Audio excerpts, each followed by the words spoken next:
Halo Sobat Guru semua, kita kembali lagi dalam pembahasan naskah soal UT, yaitu untuk ujian akhir semester take home exam. Ya, kali ini kita bakal membahas tentang mata kuliah penelitian tindakan kelas untuk prodi PGSD, yaitu IDIK 4008. Ya, jadi kita langsung aja mulai.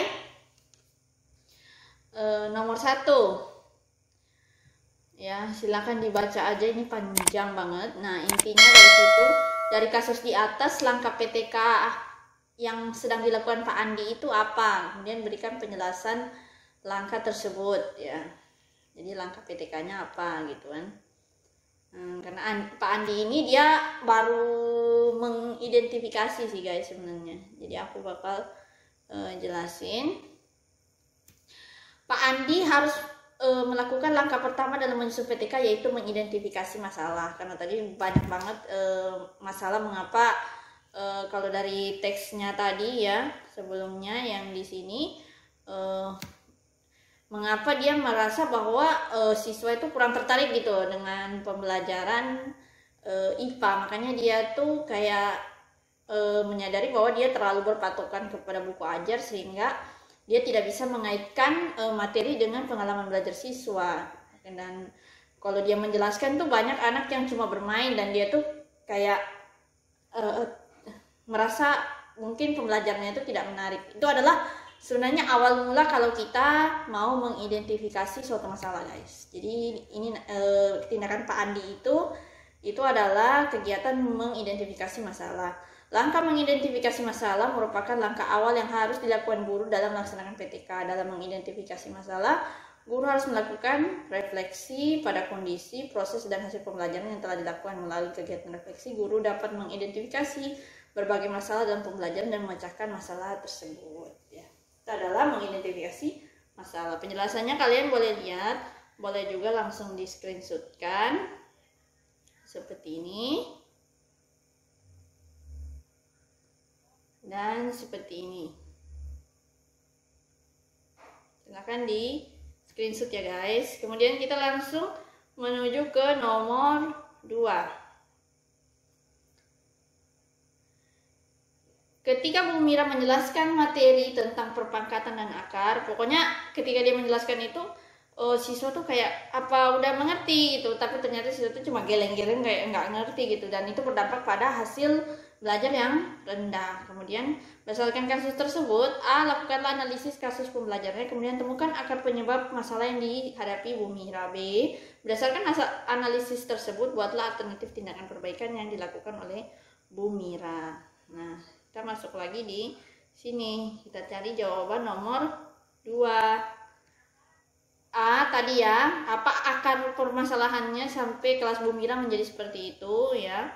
Mungkin dalam proses mengajar itu mungkin terlalu membosankan dan tidak menarik gitu. Mungkin juga suara Bu Mira itu kurang kencang atau kurang kelas sehingga siswa tuh kayak bingung gitu. Jadi nggak hiraukan aja gitu penjelasannya. Kemudian apa yang bisa kita lakukan, alternatif apa gitu yang bisa kita berikan kepada Bu Mira, yaitu alternatif tindakan perbaikan Bu Mira selama proses mengajar adalah lebih mempersiapkan strategi dan metode pembelajaran yang lebih baik dan benar sehingga tidak membosankan lah gitu. Harus banyak mengaktifkan kegiatan tanya jawab, perumpamaan, dan suaranya juga harus lebih dikencangkan lagi. Silakan di screenshot ini untuk jawaban nomor 2. Kemudian jawaban nomor 3, nah ini adalah disajikan dalam bentuk data ya. Analisis data di atas, kemudian sajikan dalam bentuk grafik. Yang pertama kita disuruh sajikan dalam, yang kedua kita disuruh hitung nilai rata-rata dari 20 siswa. Dan aku sudah menjawab di sini. Ya. Ini grafik data hasil belajar siswa. Jadi ini banyak siswanya ada di sini ya. Kemudian di sini ada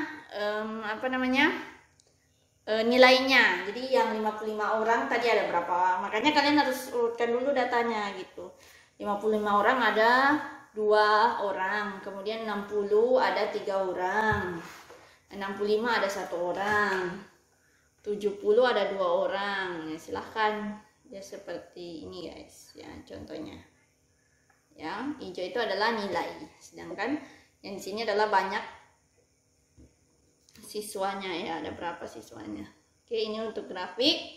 Selanjutnya untuk rumus mencari nilai rata-rata itu adalah nilai keseluruhan dibagi banyaknya siswa ya. Berarti setelah dijumlah itu adalah 1485 dibagi 20 sama dengan 74,25, sehingga nilai rata-rata dari 20 siswa adalah 74,25.